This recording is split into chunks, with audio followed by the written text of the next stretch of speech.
Halo semua, selamat datang kembali di Alur Cerita Film Velvivin.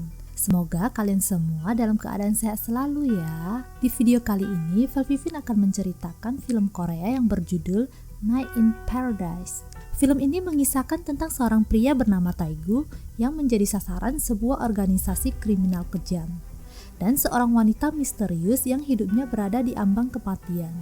Taegu adalah seorang gangster yang juga merupakan tangan kanan kepercayaan bosnya yang biasa dipanggil Presbyterian. Ia juga dihormati dan disegani oleh rekan-rekannya dan selalu mewakili Presbyterian untuk acara besar. Suatu hari, ia kehilangan saudara perempuannya dan keponakannya dalam sebuah kecelakaan mobil. Ia curiga kalau kejadian itu disebabkan oleh organisasi lawannya, sehingga ia pun merencanakan aksi balas dendamnya. Bagaimana kisah Taegu selanjutnya? Langsung saja kita bahas ya.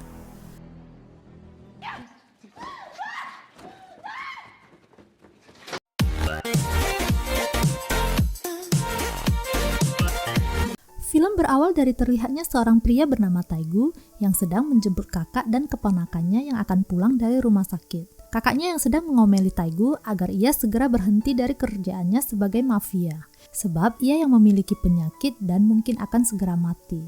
Berharap Taegu bisa merawat anaknya nanti, sebab Taegu adalah satu-satunya keluarga mereka. Di mobil, Taegu juga menyiapkan kado untuk keponakannya yang akan berulang tahun.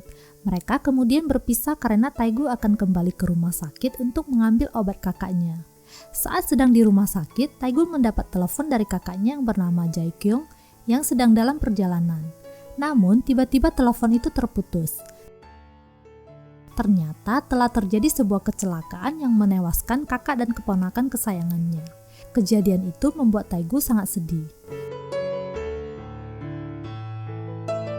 Pada keesokan harinya, di acara pemakaman, terlihat semua anggota mafia pun datang, termasuk bos mereka yang biasa dipanggil Presbyterian. Presbyterian menduga kecelakaan itu adalah perbuatan dari organisasi musuh mereka, yang dimana pimpinannya bernama Do. Sebelumnya, pimpinan Do ingin merekrut Taegu sebagai anggota gengnya, namun ditolak Taegu. Lalu Taegu meminta untuk dipertemukan dengan pimpinan Do, dan ia akan melakukan apapun perintah Presbyterian. Dan hal itu memang sudah lama diinginkan oleh Presbyterian untuk menghabisi pimpinan Do. Di tempat spa dipertemukanlah Taegu dengan pimpinan Do. Pimpinan Do juga mengucapkan bela sungkawanya, dan ia berjanji akan menangkap pelakunya. Namun Taegu berkata ini semua sudah berlalu, dan ia kemudian pamit untuk membilas tubuhnya.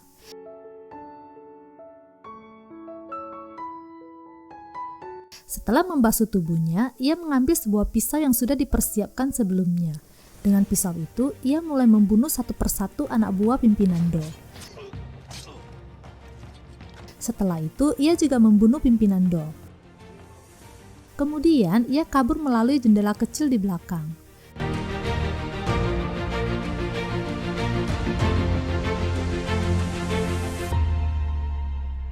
Pada esok harinya, ia kembali menemui Presbyterian di bandara, karena tujuan Presbyterian ingin membunuh pimpinan Do telah selesai. Presbyterian pun memberikan sejumlah uang dan sebuah kartu identitas baru untuk Taegu dan menyuruhnya untuk sembunyi di Pulau Jeju sampai 1 minggu ke depan, hingga konflik itu mereda, dan mereka akan lanjut pergi ke Rusia. Presbyterian sudah mengatur semuanya termasuk orang yang akan menjemput Taegu di Pulau Jeju. Tak lama setelah itu, bos yang kembali menyuruh anak buahnya untuk menyerang organisasi musuh lainnya yang dipimpin oleh Direktur Ma. Setibanya Taegu di Pulau Jeju, ia dijemput oleh seorang wanita bernama Jaehyun. Wanita itu ditugaskan oleh pamannya untuk menjemputnya, di mana pamannya telah dibayar oleh Presbyterian untuk menampung Taegu selama 1 minggu. Paman Jaehyun yang bernama Kuto adalah penjual senjata api. Ia menjual senjata itu kepada para mafia. Setelah para mafia itu pergi, Taegu dan Jaehyun pun tiba. Lalu mereka pun makan malam bersama. Jaehyun mulai memperlihatkan sikap ketidaksukaannya pada Taegu dan berharap Taegu segera pergi dari rumahnya, sebab ia tidak mau lagi terlibat dengan para mafia. Tak lama setelah itu, Taegu berusaha menghubungi anak buahnya yang bernama Jinsung, namun tidak pernah tersambung. Di sisi lain, Presbyterian sangat marah karena anak buahnya gagal menghabisi Direktur Ma, dan kabar mengagetkan lagi, pimpinan Do masih selamat dan sedang menjalani operasi. Tak lama setelah itu, Presbyterian dihubungi oleh Direktur Ma. Direktur Ma mengancam akan menghabisi dirinya karena ia tahu bahwa itu semua adalah ulah dirinya. Di sisi lain, Taegu yang baru bangun mendengar suara tembakan yang dimana Jae-yun sedang berlatih menembak. Taegu yang keluar untuk melihat, namun ia melihat Jae-yun sedang menodongkan pistolnya ke kepalanya, membuat Taegu sangat panik dan mencoba menghentikannya. Ia pun mendekat dan Jae-yun pun menembak. Namun ternyata tidak ada peluru pada pistol tersebut. Di waktu yang sama, Presbyterian menemui seorang kepala polisi bernama Park untuk meminta bantuannya agar Direktur Ma mau mengampuninya. Tuan Pak ini adalah polisi yang ditugaskan untuk mengurus para mafia di Korea. Pada keesokan paginya, Taegu kaget saat melihat Jae-yun yang sedang berada di mobil tanpa kesadaran.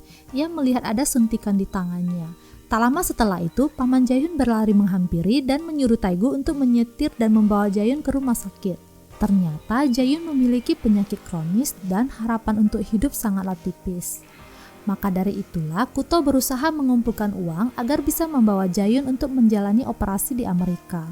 Setidaknya harapan untuk sembuh di Amerika lebih besar dibanding di Korea. Kepala Park sedang makan bersama Direktur Ma karena ingin mendamaikan Presbyterian dengan Direktur Ma.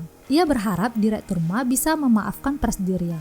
Tentu saja tidak semudah itu Direktur Ma mengampuni Presbyterian. Jae-yun yang sudah sadar langsung mengganti pakaiannya karena ia ingin pulang. Lalu ia pun mengajak Taegu untuk makan di sebuah restoran. Di tengah perjalanan pulang, Taegu dihubungi oleh Presbyterian yang dimana Presbyterian meminta Taegu untuk mengemasi barangnya karena mereka akan kabur bersama ke Rusia. Taegu sempat bertanya, kenapa anak buahnya Jin-sung tidak bisa dihubungi. Namun Presbyterian berkata bahwa Jin-sung telah kabur duluan karena misi mereka gagal. Sebenarnya, Presbyterian telah menjual Taegu kepada Direktur Ma agar ia dimaafkan dengan cara menyerahkan Taegu kepada Direktur Ma. Di sisi lain, Kuto sedang melakukan transaksi jual beli senjata kepada mafia. Namun para mafia itu mencoba membunuh Kuto karena ingin mengambil alih transaksi dengan Rusia. Kuto pun menembaki para mafia itu. Saat Jae-yun dan Taegu tiba, mereka mendengar suara tembakan. Dan saat itu juga para mafia itu pun mulai menyerang mereka. Beruntung, Jae-yun memiliki senjata. Kuto kembali ditembak berkali-kali oleh mafia itu.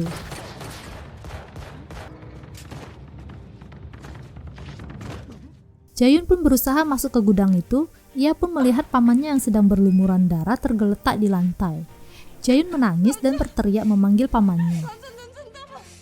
Melihat Jae-yun, para mafia itu ingin membunuhnya. Namun beruntung Taegu berhasil menyandera ketua mafia itu. Sebelum menghembuskan nafas terakhirnya, Kuto meminta maaf kepada Jae-yun.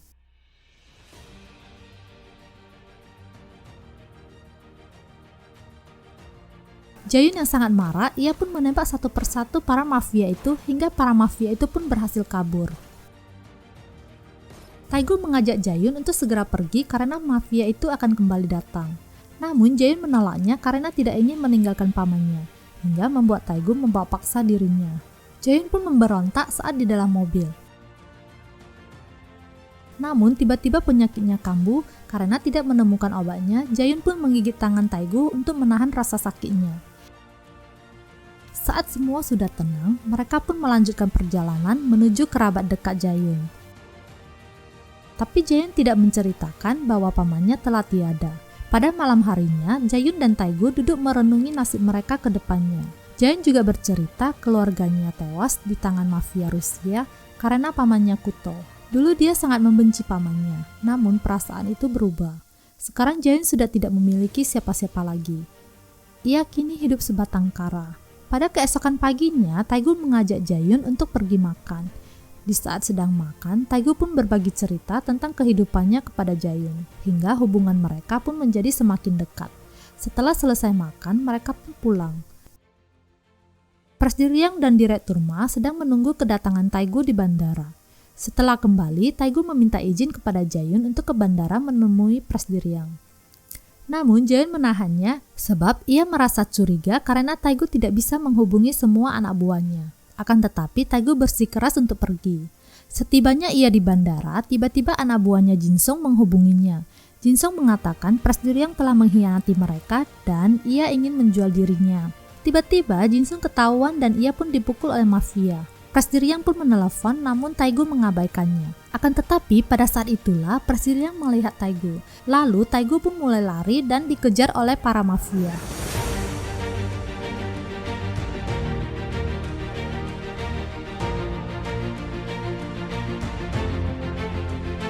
Ia pun berhasil kabur dengan mobilnya dan tentu saja dikejar oleh anggota Direktur Ma.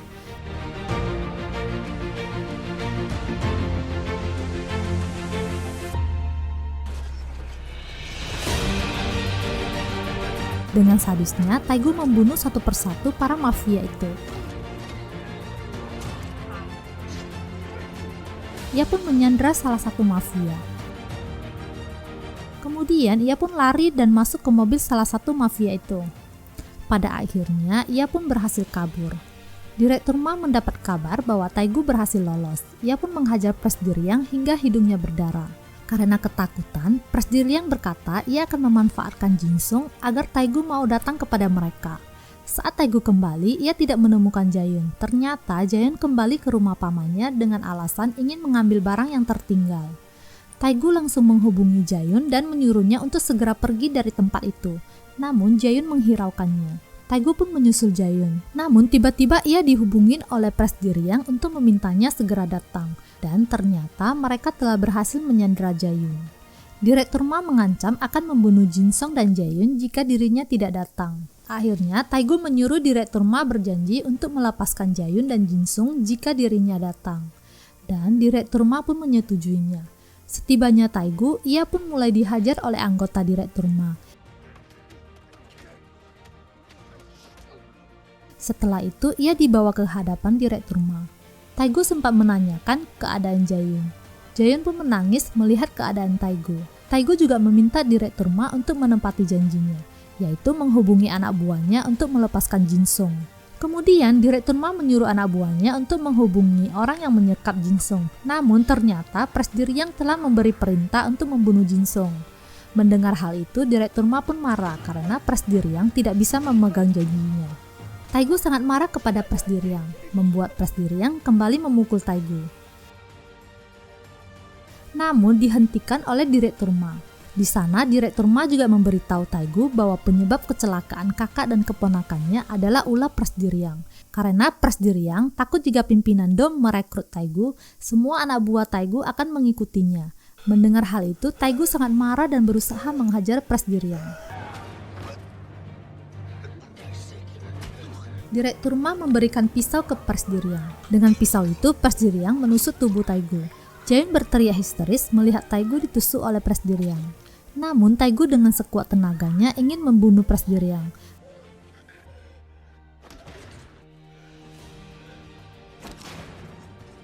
Pada akhirnya, Taegu kembali ditusuk oleh anggota Direktur Ma hingga dirinya tidak berdaya lagi.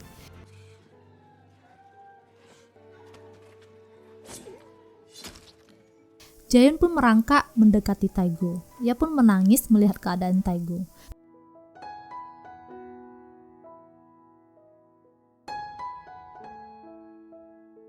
Karena tidak puas, Presbyriang kembali menusuk Taegu hingga dirinya sudah tak bernyawa. Sesuai perjanjian, mereka pun melepaskan Jae-yun. Sebelum pergi, mereka membakar tempat kejadian itu untuk menghilangkan jejak. Hari berikutnya, Jae-yun mendapat info keberadaan para mafia yang masih berada di Pulau Jeju. Dengan sepeda motornya, ia pun mendatangi tempat itu. Setibanya di sana, ia pun masuk dan mengunci pintu keluar. Salah satu mafia itu pun menggodanya dan mengajaknya untuk minum bersama. Lalu Jae-yun pun menodongkan pistolnya ke leher mafia itu. Dan ia pun mulai beraksi dengan menembaki satu persatu para mafia itu.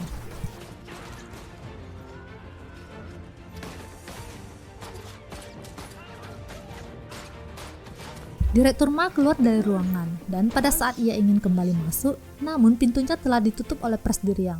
Jae-yun kemudian membunuh Direktur Ma, dan tanpa ampun ia pun membunuh Presbyriang dan lainnya.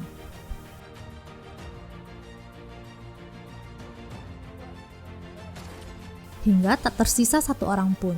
Setelah semuanya terbunuh, ia pun pergi meninggalkan tempat itu. Lalu Jae-yun pergi ke sebuah pantai. Di tepi pantai, ia berdiri sambil mendengarkan lagu.